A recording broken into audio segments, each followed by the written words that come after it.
Ladies and gentlemen, good evening. We are now about to commence the lecture today. That's the E.O. Pereira Memorial Lecture. This is a lecture that we hold annually in memory of the late Professor E.O. Pereira, who was an eminent academic and also known as the father of modern engineering education in Sri Lanka.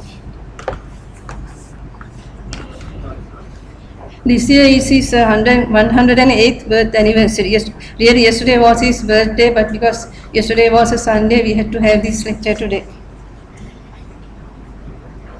We have as our guest speaker today, Engineer Dr. G A Godaliyadda. He was a former Director General of Irrigation, and he is now working as the head Department of Civil Engineering, IESL College of Engineering.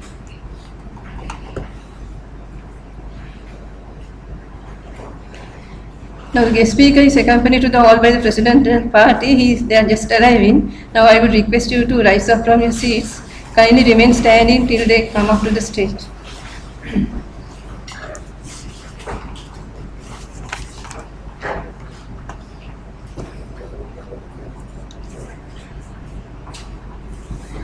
So the first item in the agenda is the lighting of the ceremonial oil lamp. For that I would like to call upon Engineer Dr. S.P. Vijayakorn, the President, IESL, Engineer Vimalasena Gamage, President-elect, IESL, Engineer D.L.O. Mendis, representing the past presidents, Engineer Professor K.K.Y.W. Pereira, also representing the past presidents, Engineer Dr. G A Godaliyadda, our speaker today, and also a representative from the family of late Professor E.O. Pereira. If the son is not present, I will call upon one of the relations to come forward.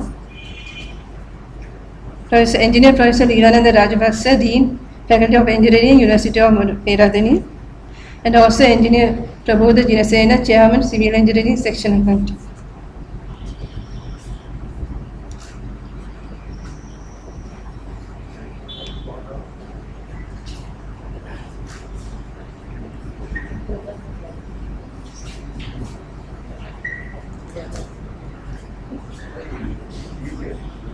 And I would also invite Engineer V. Goda, Vice President, IESL, and Engineer Professor Niranjan Ratnayaka, Vice President.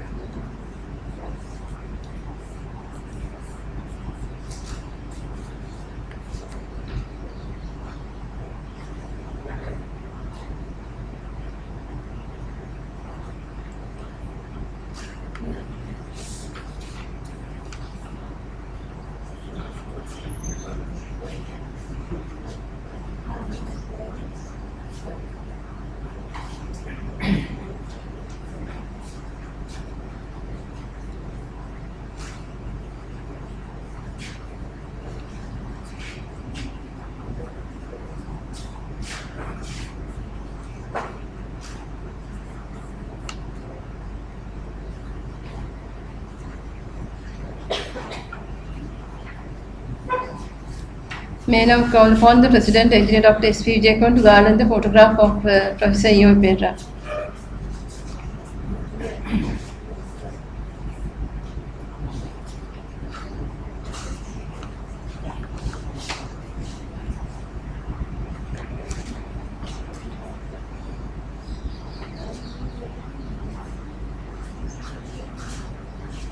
May I now invite the President, the Speaker, Engineer Dr. Godaliyadda, and Engineer Prabodha Jinasena, Chairman, Civil Engineering Section and Committee, to come and occupy their seats at the stage.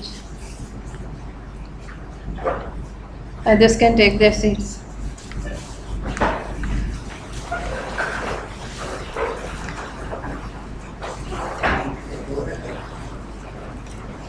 Now I would call upon the President, Engineer Dr. S.P. Vijayakorn, to deliver the formal welcome address and also to introduce the speaker to you.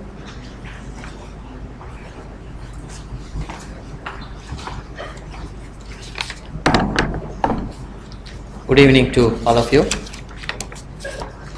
Past Presidents, Engineer Dr. G A Godaliyadda, our speaker today, Council members, family members of late Engineer Professor E.O. Pereira, distinguished invitees, fellow engineers, ladies and gentlemen.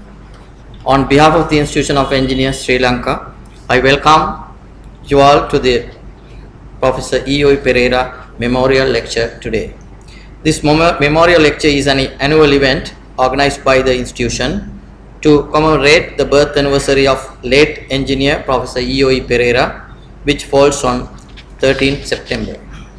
Professor E.O. Pereira is widely known as father of modern engineering education in Sri Lanka, a title which he aptly deserves.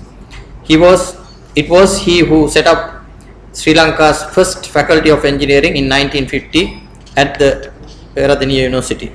Born in 1907, Professor E.O. Pereira has had his early education at Royal College Colombo and thereafter his engineering education at the Cambridge University, United Kingdom, which he attended through a government scholarship he won in 1928. He had also completed the Mechanical Science Tri-Post degree in 1931 with a first class. Professor Pereira, who had commenced his engineering career in then Public Works Department, after continuing for about 14 years therein, had opted in 1947 to take up a teaching career in engineering at the Technical College. It is said that he delivered his lectures with confidence, clarity and elegance.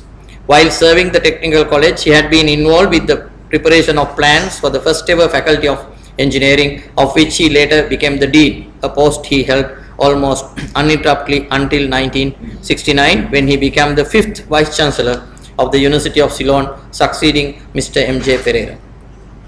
He had been widely sought after by then government and the university on issues related to engineering and education, and had the opportunity to serve on a number of committees inquiring into engineering failures like the collapse of the roof of the cement factory at Kankasanture in 1950, and then the train derailment at Mirigam in 1964. As a director of the Ceylon Cement Corporation, he had been actively involved with the expansion of its factory at Kankasanture and the setting up of its new factory at Putlam. He had served on the Professional Examination Board of the Government of Ceylon and has been closely associated with the establishment of the College of Technology with UNDP assistance in 1965, which later went on to become the University of Morocco. He had been one time the chairman CISIR and the chairman National Science Council. For many years, he had been a council member of the Engineering Association of Ceylon, the predecessor of IESL, which he had served as a vice president as well. He also had been at one time the local representative of the Institution of Civil Engineers UK. In 1986, in recognition of his services to the country, he was honoured with the Vidya Jyoti Award.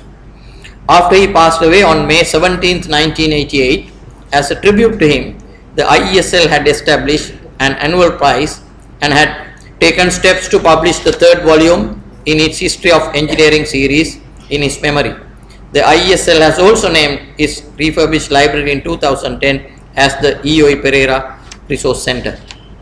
Since its inception, we have had very distinguished speakers delivering this memorial lecture, and today we have as our speaker engineer Dr. G A Godaliyadda, who is also a graduate of the engineering faculty of the University of Peradeniya.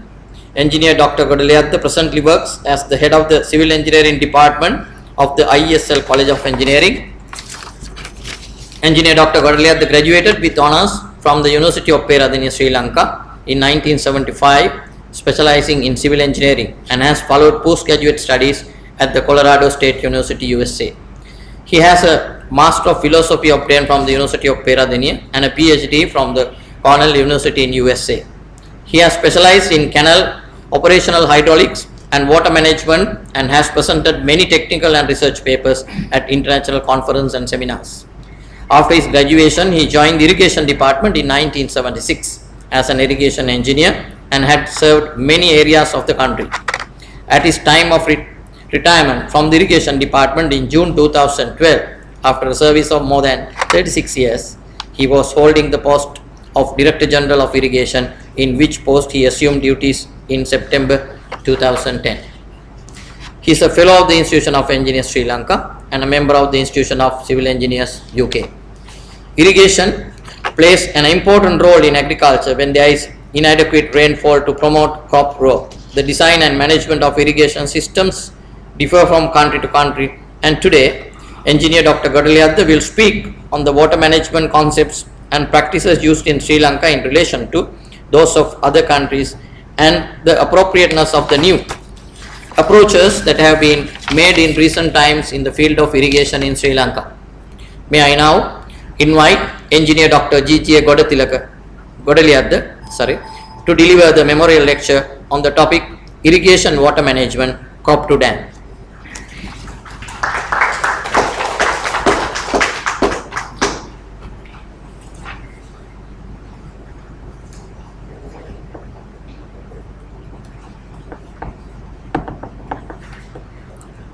Good evening.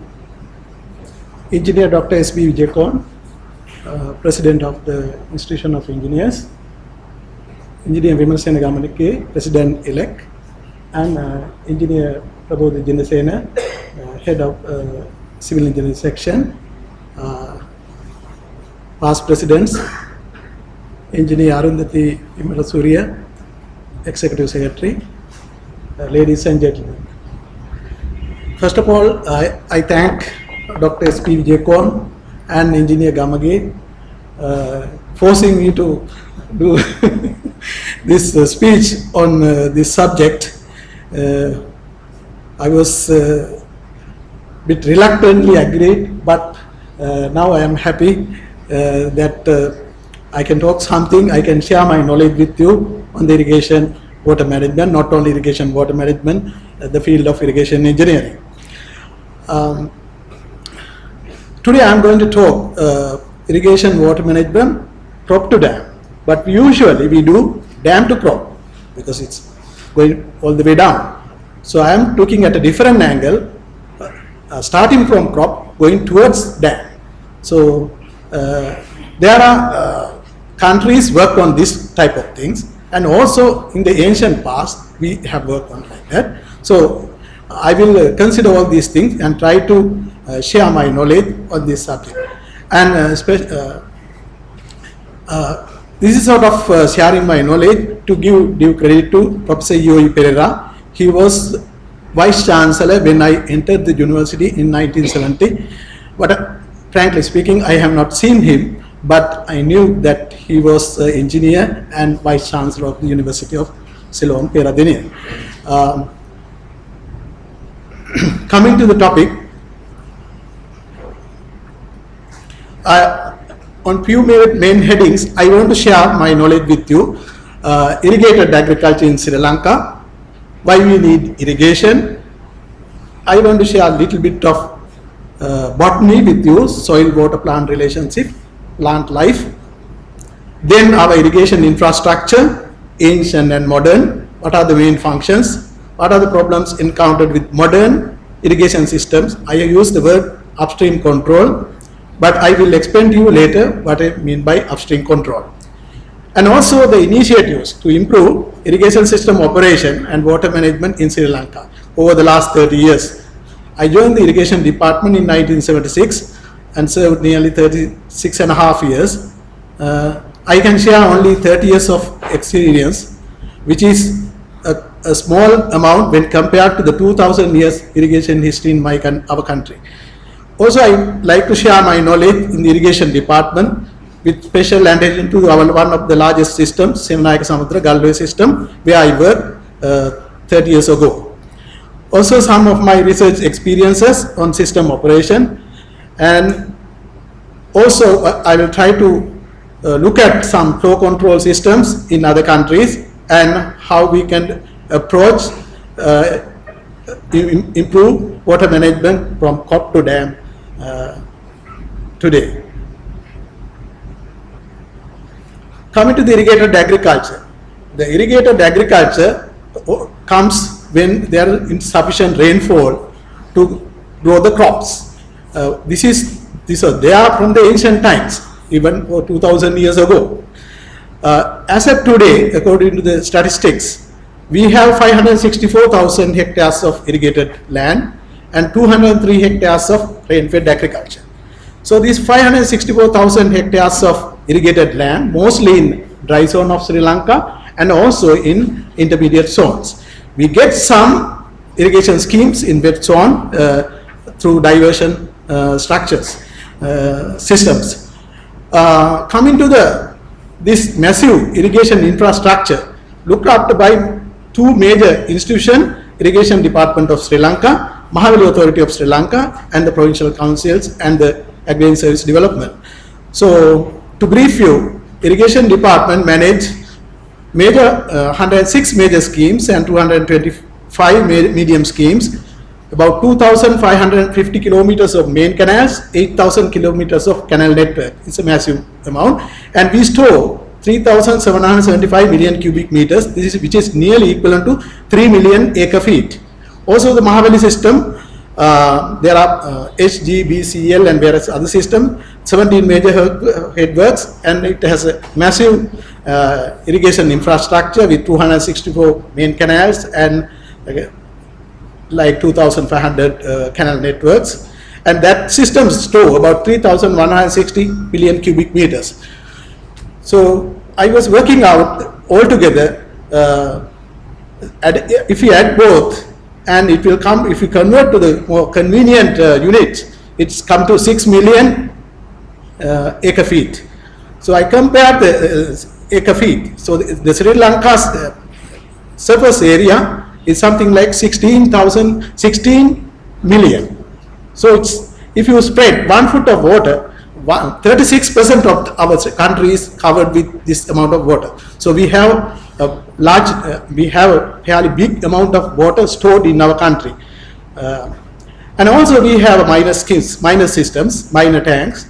There are about 15,373 according to the statistics, and out of which 7,620 is operating, and there are 7,753 minor tanks are abundant. Those who are not familiar with the irrigation system, I thought of just putting this small drawing to you. Usually, during my speech, I use some of these words. So across any river, normally we build the reservoir. The reservoir comes when there is no perennial water available for diversion. If there is perennial amount of certain amount of water is available, we can divert through diversion weirs. Otherwise, we store the water which comes in part of the year in a reservoir. So the water is normally taking out from main canals running into kilometers, 40, 50, 60 kilometers, and finally branch out, we call branch canals. Then we have distributary canals. From the distributary canal, take the field canals. From the field canals, we take the farm lot. So we deliver water, the crop in the field as a farm lot from all the way from reservoir, main canal, branch canal, distributor canal, and field canal. So this is the system that we have at present. So I thought of starting with the crop. Now, if you take a crop, what is important for crop? There are two properties which influence the physiological and morphological properties of plant life. Especially when water is less, the water is passing through the stomata in the leaves. So if we reduce the water, then stomata will close. So the carbon dioxide entry will get reduced. So that means that will affect the photosynthesis. That means net assimilation rate if we reduce the water. So I'm trying to correlate the water with the plant life. So if we reduce the water, stomata will close, and carbon dioxide intake will get reduced. Hence, the photosynthesis rate is getting reduced.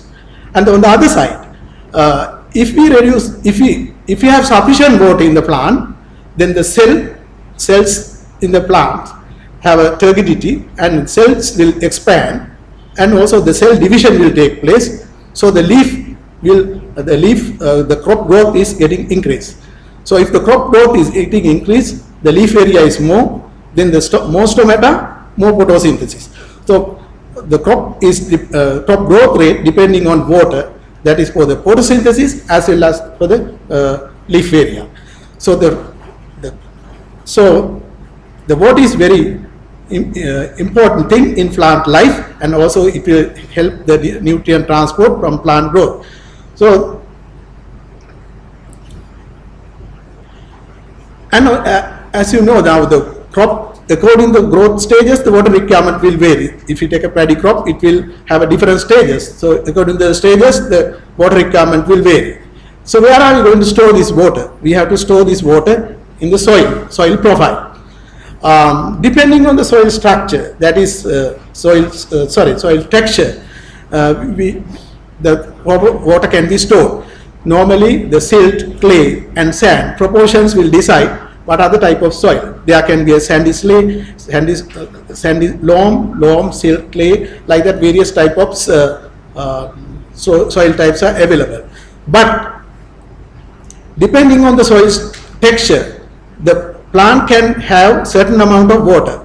If the maximum amount of water crops can have it is the saturated condition. So that is usually we keep saturated condition for paddy irrigation. But after 3-4 days, water will drain out, all the gravitational water will go out, and what is remaining is the plant soil can hold it. That is we call peel capacity, and from peel capacity up to the permanent wilting point where the crops cannot take any more water, that gap only available for crop water for the use of the crop. So this feature we cannot change. This is there from the ancient times to today.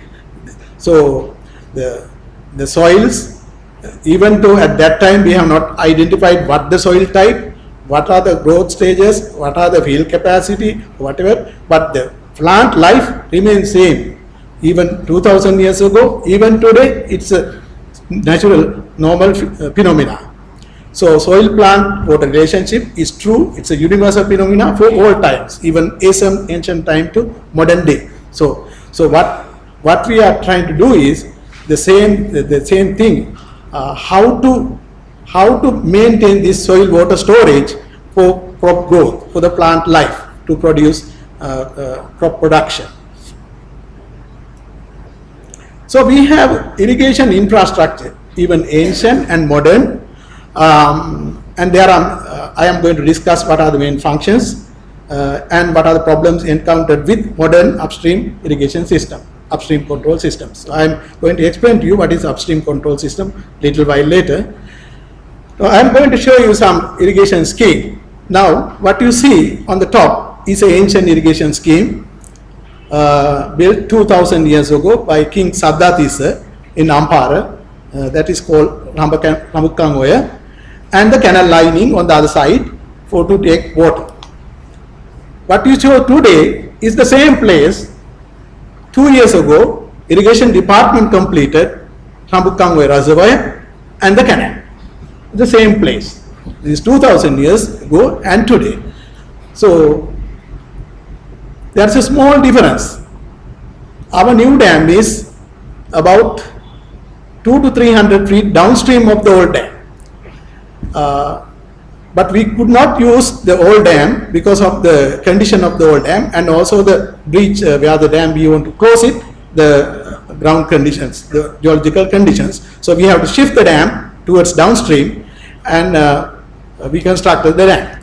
But when we originally we want to take the water through the main canal, and when we excavate, we found it is sandy soil.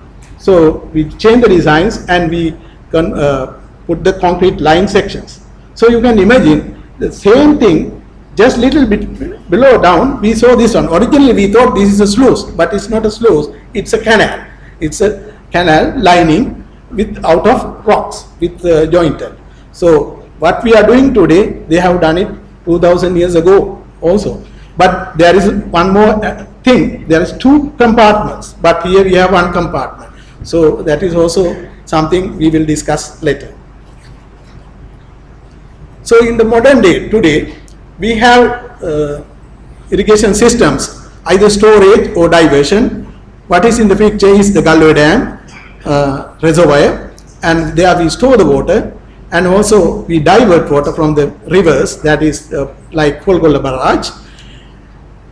First we have to store the water, or either we have to diversion, and then we have to convey. So we convey through canal systems. We have to convey the water to bring this water to the crop, and then we have to regulate, because to regulate, unless you regulate the water, you can't distribute through the canal system. So we have a distribution. So we have three functions: storage, conveyance, regulation, and distribution, and then application.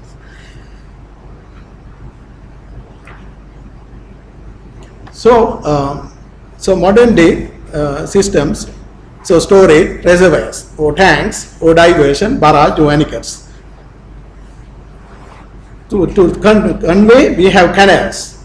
So there can be single bank canals and double bank canals. Single bank means it has only one bank and the other side is open to the ground. The water will spread over the area. That is called single bank.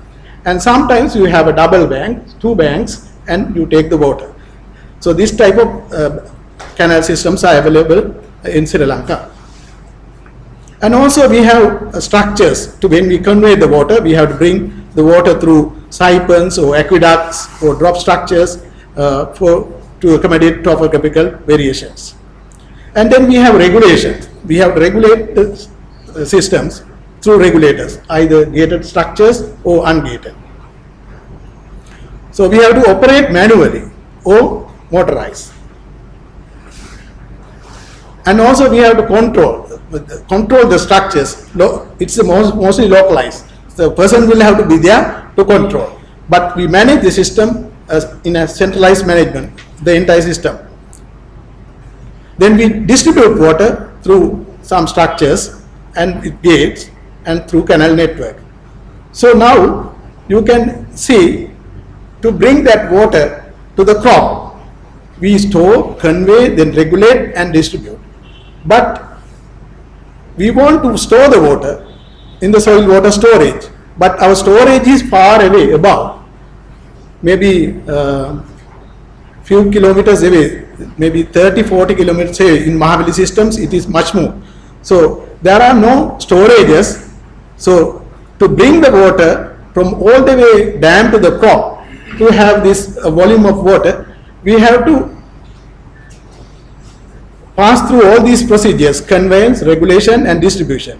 So there is a problem, because what we are doing, what we have in our country is a upstream control. From the upstream we decide what to do, then you decide how much water to deliver, and you have to bring and put it to the field. So because of that, there are problems in managing the systems. Now I am trying to explain to you what is a upstream control system.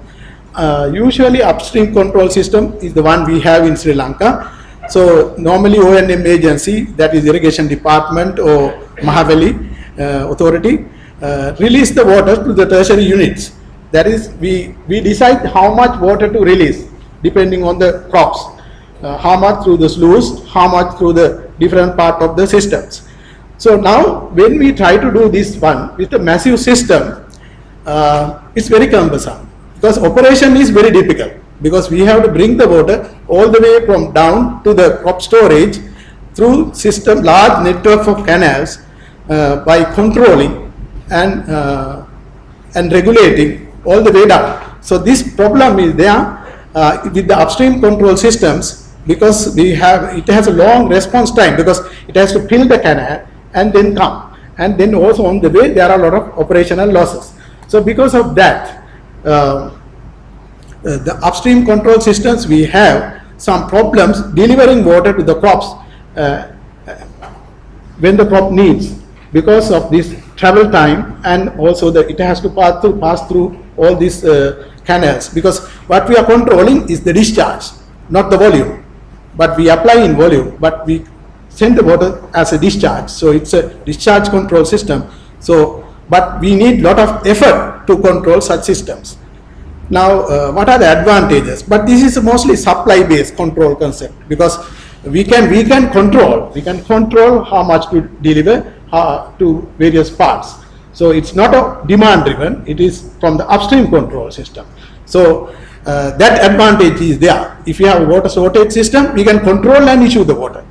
But But there are difficulties in managing the system, such a massive system, all the way down. But this type of system, the structures are very simple, less costly, and can be used less costly gates. And also we can use for different topography, varying slopes, and you can drop it and take it like that. There are some disadvantages what we have today. Although we think the manual operation seems simple, it is not so. It requires a lot of effort. If you take large system, there are thousands of gates we have to control. We have thousands of gates we have to operate when we change the amount of water down. So it is not easy as we think. When we design, it looks very simple. Water will flow and will divert and will go to the farm lot. But in reality, it is not happening. It needs lot of effort, lot of staff, lot of resources to work as designed. So because we have to bring the water all the way down. And not only that, when we do that exercise, we have to have a sort of a measurement. How much discharge is coming from the vein canal, how much we are diverting, how much divert. So we should have some measurement points. We have to have a measuring structures, and we have to measure, and also we have to regulate the water. All that has to be done. So what we need is a very strict central management. That is, if you take Galoya system, entire system will have to manage by a central office with giving commands and then know how to operate the system. And also, as I told you earlier, there is a lag time when we fill the canal storage. Now let's take, if you send a wave, if you increase the discharge, you want to send, say, like 30 kilometers down, but it will never reach like that. It will attenuate and come like that. So then what, if you have a time target, it will not reach the time we want and not the amount we want. So this kind of problem is there with the present day systems. So but there are systems that we can get the amount of the same thing from the downstream without this difficulty. But there are problems with such systems. But anyway, the systems we have this problem, so we need lot of effort to operate such upstream control systems. Now let's look at some ancient irrigation works. We have ancient Godaliyadda from Galoya to Tisaveva, and also I would like to mention about Giant's Tank in Mana, and also Parakrama Samudra and the Thopaveva. Now if you take ancient Godaliyadda from Galoya to Tisaveva, what you see in blue is the present canal, the Mahaveli Canal. Part of it is now abandoned. What is in dotted is the earlier system. So now this canal actually is not a running water. It's like it's a single bank canal. Single bank canal. It's pooling the water all the way from up to here. Not like a double bank canal. So it's a pooling water. It's a spreaded water all over. So the water is taking out from the lower places. So the volume is always available in this ancient system. That's one of the things that we can get from ancient system. So they were thinking of volumes, not in terms of discharge. So they were thinking of volumes. So we have these single bank systems. They are water can be readily available. It can be taken. So I mentioned the soil water storage. The immediately water is available.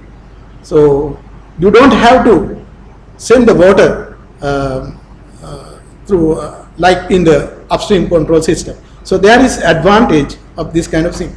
And also if you take Giant's Tank, although it's a giant tank, it's like a single bank canal. There are 10 sluices to take water. Nowadays you have 2 sluices, left bank, right bank. But if you take Giant's Tank, there are 10 sluices all the way. So the water is spreaded. So every place you can take water. And then use a belt of land and then reused. And again reused. So that is the system. So the system they had is something different from the normal hydraulics. It's more on a volume basis how to take water. So this thing we can get it from ancient systems. So what have we done up to now? Improve irrigation water management in Sri Lanka. So I will discuss very briefly. So over the last 30 years, when I joined the department, we have made a lot of attempts to improve this storage, conveyance, regulation and distribution by structural improvement to the systems. That is, we improve the tank bond and we improve the sloughs and various things, and we increase the capacity, so various things to store water. So we renovate the bonds, and then to convey the water, we improve the main canals, either lined or with some packings and excavated. So the conveyance, to improve the conveyance, and also to the regulate. Most of the early systems we had just planking system, but now we have gated systems, and to how to regulate, because to raise the water level before you distribute. So all that has been done to physical improvements, and also to distribute water, how to distribute with gates and with compacted canals. All that is done to improve this system operation, because first we thought that the structural improvements are necessary to improve this system management. So that is, we have done either rehabilitation projects or modernization projects in the last 30 years. And also, most irrigation department and the engineers are civil engineers, and we were lacking on the agricultural engineering background. So in the 1980s, we were sent abroad, various countries, to learn about soil-water plant relationships and how to do on-farm water management. And most of us went and learned this one, and how to look at civil engineer in a angle of the plant needs, what the plant really need, how the soil, and that kind of relationship, because they thought we are lacking on this kind of thing. So there are a lot of capacity building programs in 80s on this soil water plant relationships. And also there are some participatory approach, that is, we manage things with the farmers. So then the combined management. So there are a lot of efforts below the distributory canal level. The farmers have to organize, and then the main system with the irrigation agency, and there is a lot of approach to improve the system management.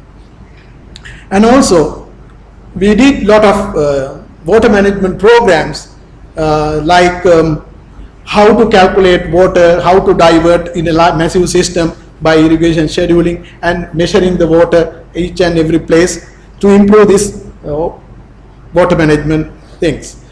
And we have tried this one in early 80s. There was a project called Tank Irrigation Modernization Project and Galoya Water Management Project, major irrigation rehabilitation projects, and Mahavali restructuring projects, and various things we have tried to improve this system operation because of this upstream control, how to improve this conveyance, regulation, distribution and application to give the correct amount of water to the plants.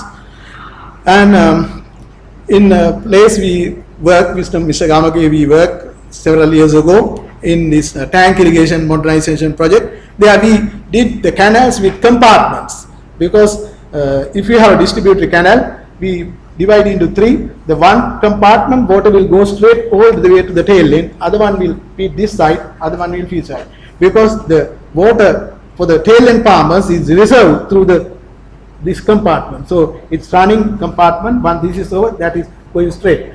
So the one I showed you in previous slides, the ancient system in Rambukangwe, you have seen two bays. So at that time they have thought about that, because one going to one area, other one is going to another. They don't want to mix that two waters, so to separate it out. So that idea was there even 2000 years ago, when we just think now. And also we use large systems to operate on using computers. That is, I will briefly explain later how we did in Galoya system. And also we thought there were systems like Mahaveli Mahinda Panapitiya introduced the bulk water allocation system. That is, we think water is available by volume. In the Kalava, so much of volume. At down the distributed canal, so much of water. We think in terms of volume. Then the farmers are given so much of volume. You account on volume basis, not on discharge basis, because we to keep the accountability for the water. So that's virtually there is no storage, but you allocate water by volume. Then you use by that one, and every day you balance it how much you want. But it's only conceptually, not physically done. But we can do it that way. So this type of efforts we have done it. And also, once we found that within the system we can't improve, then we thought of trans-basin diversion. Mahaveli diversion is one thing to especially to augment the north central province, all the major systems like Midden area, Kaudal, Anuradhapura systems, everything, because its own catchment is not sufficient, so the Mahaveli water is diverted. Because even though if you do so many things within the system, if that is not sufficient, we have to do the trans-basin diversion. In the recent past, we did Kirinduwa Reservoir in the Hambantota area. The water was not, we did lot of exercises to improve the water management because the Kirinduwa, there are no sufficient water. But finally, we divert water from Manikganga by building the Veeragala Reservoir. And also in the very recently, one of the water storage system, Ingidimiti Reservoir, we diverted water from by building Dadruwa Reservoir across Dadruwa system. So we have to go for these trans-basin diversions if we can't do anything within it. So certain management things will not be sufficient, then we have to do some physical improvements diverting water.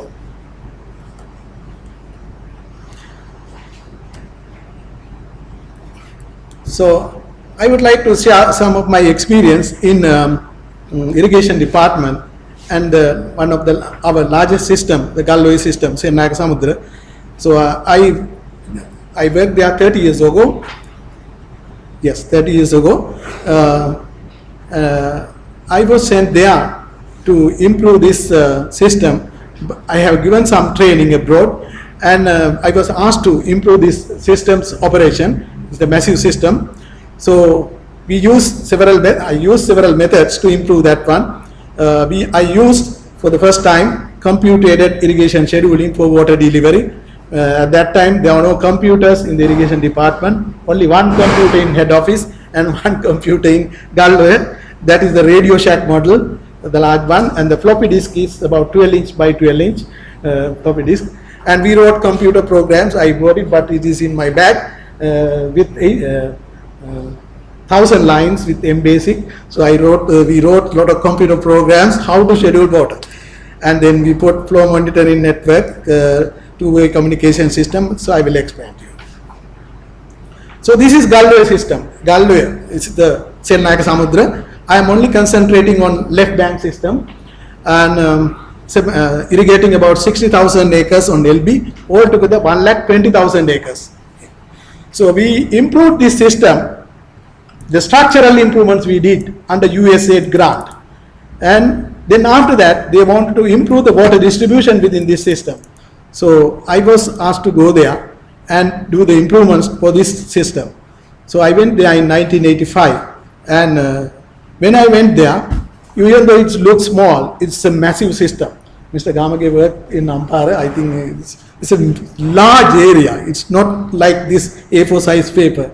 It's a massive system. So there are 240 or 50 distributory canals and running another several kilometers, then another canals. It's a massive system.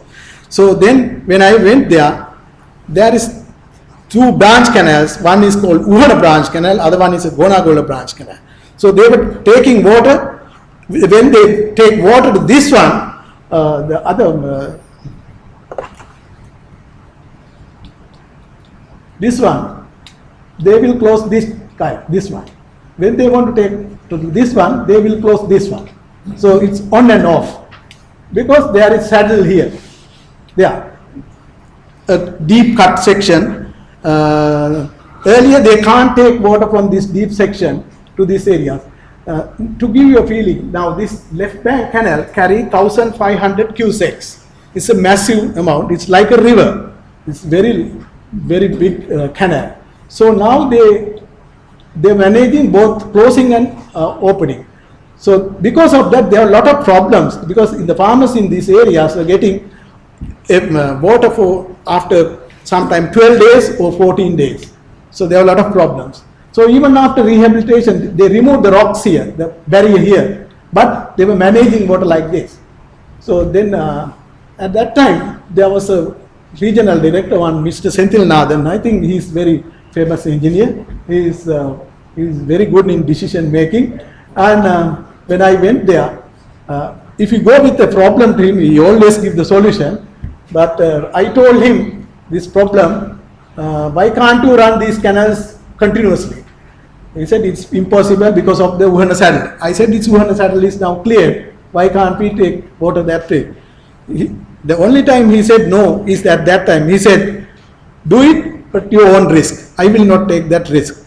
So, one day I opened the sluice with 1600 cusecs, controlling the gates all the way down, and opened the gates, and we managed to them. So it was there for so many years. These two canals were running closed and open, but with careful management, the regulation, we were able to take water throughout the system. But after that, we applied this computer modeling, and then calculations and various things, and then the flow measurements, how to that, and then we operate the system.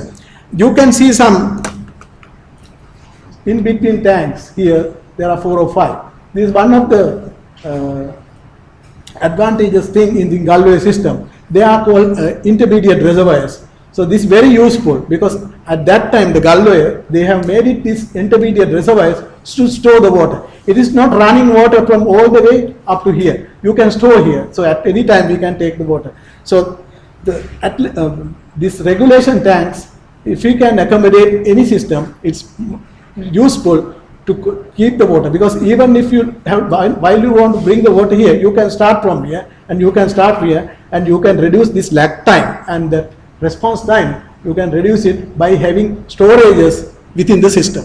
So that is what the ancient systems and even some other countries they used.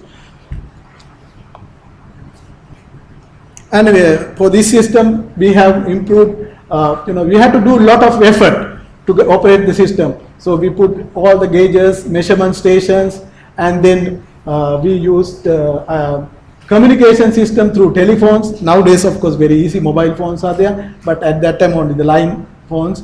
And we have installed some things, and people were relaying and taking water and giving the details to morning to office, and then give instructions back. So this kind of arrangement was there after removing that barrier. So it was there for so many years. Even today, to some extent, this is happening in this system. So, but you need lot of effort for water management to improve such things to manage it as you design. So some of things then after Galoya, I got an opportunity to do some research work. So this I will briefly explain. I came up with, after working with so many systems, I came up with a generic typology for irrigation system operations, and I put it into several levels. One is the technology, other one is hydrology and policy. The technology is something, irrigation systems and structures. That's like a factory and machines. And then you put water flux in, that is the hydraulics, whether you are feeding from a storage or from a diversion, or from you take return flows. So then your factory, the machines, you have to operate accordingly. And there are water hydrology, there are water abundant systems, water shortage systems, and the policy consumer, whether it's a demand base or the supply base, or whether it's a multiple use or whether it's agricultural use. So based on that, we have come up with the typology for irrigation system operation. Now I just little bit explain. Now if you take the factory, when I say factory, it is the irrigation system. there can be a control variable for this classification. That is, it can be a discharge control, or it can be a volume control, it can be a composite control. So what we have in this country is the discharge control. But in some other countries, like French colonies, they have volume controls. So what is delivered on a volumetric basis, but we have the discharge control. And then the type of control, that is whether it is supply driven or demand driven. So supply driven is the upstream control, that is we have in our country. It's the supply driven, it's the upstream control, but some other countries they have the downstream control, the demand driven systems. And also we have manual systems, or you can have automatic system, and you can have a structured system. Now structured system is no gates, just it's divided into sections, water will come and automatically it will adjust and go. Like that we can classify systems in different ways, and also how you manage the structure. If you take a structure, whether it is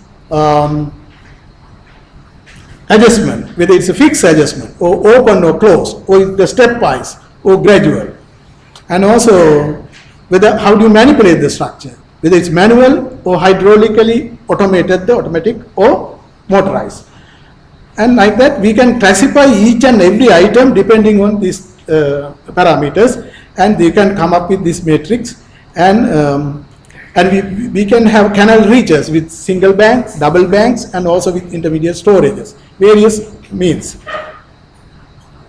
So finally, the Sri Lankan systems, according to this classification, mostly discharge control variable is discharge, it's not volume, and type of control is upstream control, degree of operation is fully manual, adjustments gradual, and control is mostly in situ control.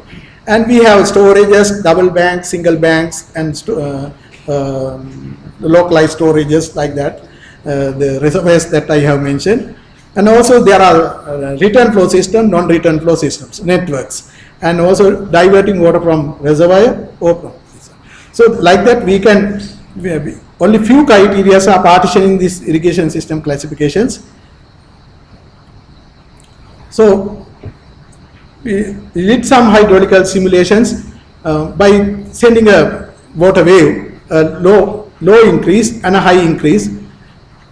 If you have a double bank system, if you operate the regulators all the way, when the wave comes, that is assume the time lag operation, if you operate, you can have the best delivery performance, time wise and volume wise. If you know that wave coming, then you operate here. But most of our systems, operators will take care of few regulators, and they go every 3 hours and then operate every 6 hours, every 12 hours. So like that. So then by this analysis, what we found is certain systems, the best system is the time lag operation, because if you can operate when the wave comes, then that's the best. Otherwise there will be a problem. But double bank canal is very sensitive for the flow, so we have to operate very quickly every 3 hours or 6 hours. But single bank, it has a storage, so it can damp the wave. So because of that we can have even 6 hour or 12 hour operation. So you can imagine now, when you have more volume in the system, you have less operation effort. But if you have more control things, you need more efforts to deliver water. That's the beauty.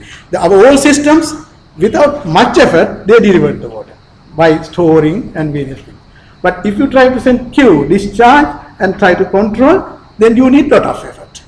So more engineering, other one less engineering, but we have to compromise. So I came up with some our systems. I am not going to details. Various systems I have classified in Sri Lanka, 4 classes, and then how to operate in such system. If you have a reservoir, there is no return flow, and if you have intermediate storages, if you have a reservoir with single bank, if you have a diversion scheme with return flow, with localized storages, various type of systems, and what are the mode of operation. So this is sort of a guideline. If a new engineer comes, he can use this one and use it, but even though I was Director General of Irrigation, I could not apply this one in Irrigation Department. Because to do this one, you have to come to a preliminary levels. At least you should operate the system properly. So without doing that one, teaching MSc is useless. You have to first do the graduate level. So I failed. So it's only in the books. Sorry about that. So now let's can I take some more time? Let's take some other countries. What do they do at farm level? Now, drip irrigation, sprinkler irrigation. This is much easier because you only want to fill the soil water storage. You don't have to bring all the way from canal. You don't have to regulate, distribute. All that functions, lag time, response time, nothing is there. But if you have a water source, then you can deliver water to and irrigate when it comes to the field capacity, the tensiometers will, you can shut off, shut down. But this is much easier. These are some systems, but we don't have, but if you can afford, we can do that, but it all depends. Now let's come to the canal levels. So some countries, especially in these French colonies, they have downstream control systems. That is a structure like this.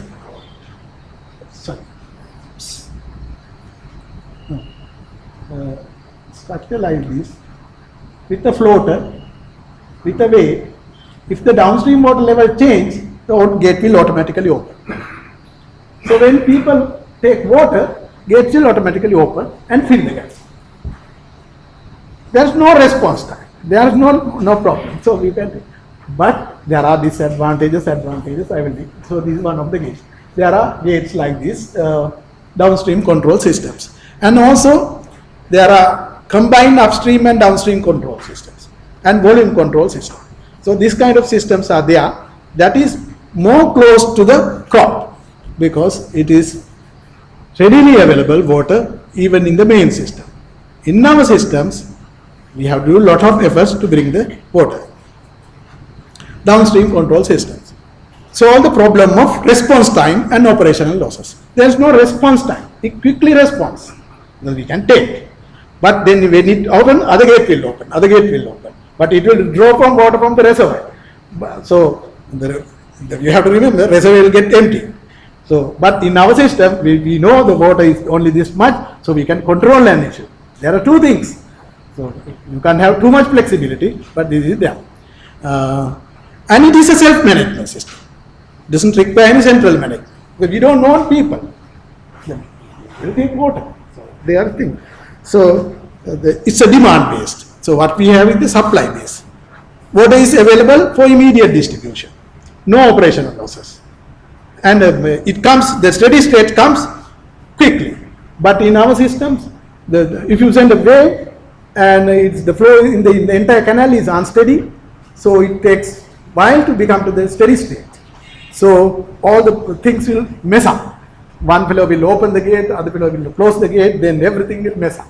So unless you properly do that time lag operation or something like that, properly understand, operate the system, but unfortunately these things are done by normal laborers, so they don't have that knowledge, and we engineers also don't take that seriously, so everything is sometimes getting messed up.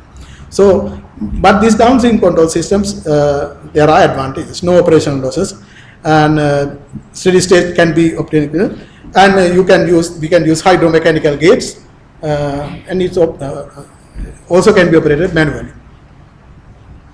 So, what are the disadvantages? These gates are very costly, so we can't afford. It's very costly.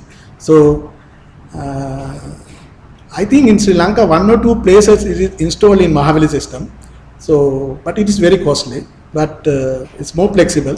So we can select for certain locations according to the need. Also, we have to have the canals for steep. If you have steep canals, then you have to have embankment, because you keep the volume of water in the canal all the time. Now in the our system, water is flowing. Here the water is stagnated, like it's like Galoya, so the single bank canal. So it's water is stagnant there. Also phase, if the headwork is not sufficient, water is available. And if the canal is dropping, we can't use, because it will not continue the opening gate. So then only for a particular reach you can use it. So there are disadvantages. But if you have a more flat slope, some more level areas, this can be used. And also we can use sometimes our main system, the primary canal, under downstream control, or secondary system as upstream control. Because if you have a difficulty of controlling the main system, you can have few gates and operate the system on downstream control basis, because what is available. Then the secondary systems, we can use it upstream control, because then the farmers organization, they can manage. So this is, we can use main canal is running in a contour with a low gradient, we can use, because most of our rehabilitation projects or modernization projects, these ideas can be used to some extent. Even though it is expensive, the amount of money we are spending today, it is not that expensive. So some, depending on that, we can use. And also like that. And also we can use other way, main canal under upstream control and distributor canals under downstream control. You can have regulated reservoirs on top of the distributor canal, and you can control from that one, downstream control. And only the main system you can do it with upstream control with good management. That is what we did in Galoya system, really speaking. So we managed the main canal with a good management, and distributor canals, there was no virtual reservoir, but we assured the water to the distributor canal, and the farmers manage that part. So like that. So there are different combinations we can use it. Also we can use some night reservoirs, storages, that I will discuss. So like that we can mix up this thing quite a bit and make a combined system. So in some countries they have volume control, that is you have a large in-canal storage and then use these systems. So some of my ideas based on this experience.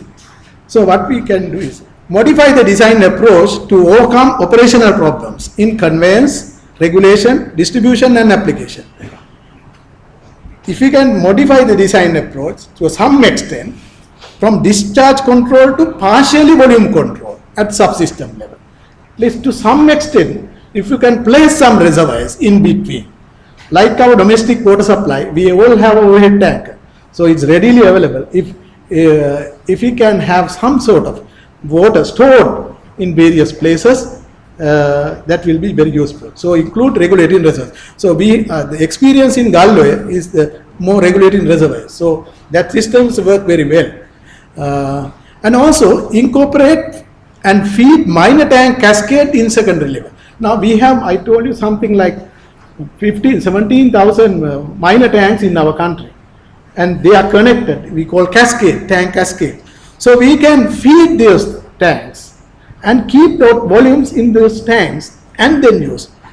And possibility of providing night storages. Now that we have tried in Mahavali, people have tried in Balaway LB extension area. And this idea I have already discussed. This distribution we can improve by dividing in the canals various means. So these ideas can be incorporated, but in the recent past we have used this one. I will explain. Now in the Galoya system recently we have constructed, we have selected many minor tank cascades and augmented through the main system, and so we place these volumes all over here. The reservoir volume is kept everywhere, so it's what is readily available for the plants. So rather than traveling from all the way, we can keep the storages. So this concept we have used to some extent in recently constructed Galoya project. Also in Malavai extension they have done some here and here. Night storage tanks, because when no one is not irrigating, some water comes and in the night it will store. And there are some lower tanks they have used like this. You can see what is in red is the lower tanks. The entire system is connected to the lower tanks. With the modernization, the tanks system is connected to the main system. But in the early stages in the Mahaveli, I think, or even ourselves, we have demolished a lot of minor tanks and constructed canals, thinking that canal is the perfect thing to deliver water. But it is very difficult. But it needs a lot of effort. But if we can have distribute water and keep in volumes, and because we have a lot of minor systems, if we can feed, I think that's better. I came to know that even the present NCT canal, they are going to feed a lot of minor cascades in time to come with the designs. Even recently done Rambukkang system that I showed you the slides, there we incorporated a lot of minor tanks into the system as storing water. That is, we can change the design to slightly and incorporate to the system to get rid of this hassle of operating systems on upstream control basis. And also we can improve the present upstream control system with new technology, with the measurement of flows. There are a lot of new instruments and acquisition of data, that is water levels we can transmit. Now recently I saw in Mahaveli system H, Dialog has introduced solar powered data transmission systems. It takes the water level and transmit to the even Colombo. So various levels, it's a solar powered one. So it's only send take the and then get the water levels. So if you can have something like that, then if you have better control over the upstream control, then we can manage the system better. So we need to go into that areas as well. And also at the downstream level, at the farm level, we should use water for in an integrated approach. That is to grow crops, even for livestock production, and even small ponds. In China, they have many small ponds, and many small ponds. They have many small ponds to store the water. So, because they are depending on the topography, we can have small ponds. So the concept of volume storage, we can even go to the farm level and various levels. So by that way, we can improve our systems. So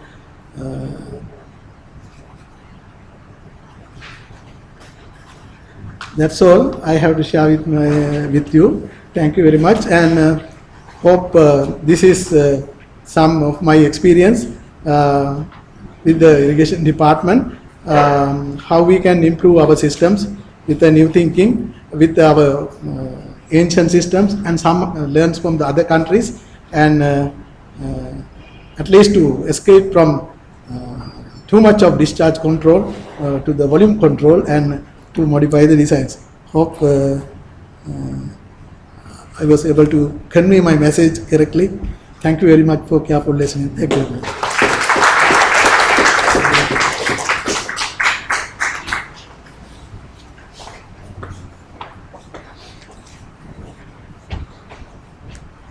Thank you, Dr. Godaliyadda. As a token of appreciation for accepting our invitation and delivering the lecture, we have a small memento. I will request the President, Engineer Dr. S.P. Vijay Kohn, to present it to Dr. Galoya.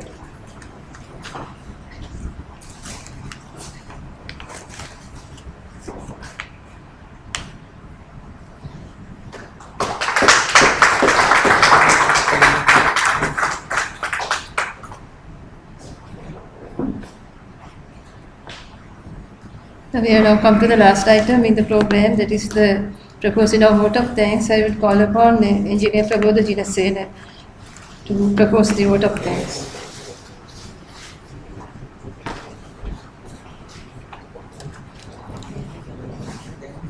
Thank you, Engineer Arundhati Viplasuriya. Good evening to all of you. I think Dr. Godaliyadda enlightened us on some of the very important things. I never knew that there are so many interesting things in irrigation engineering.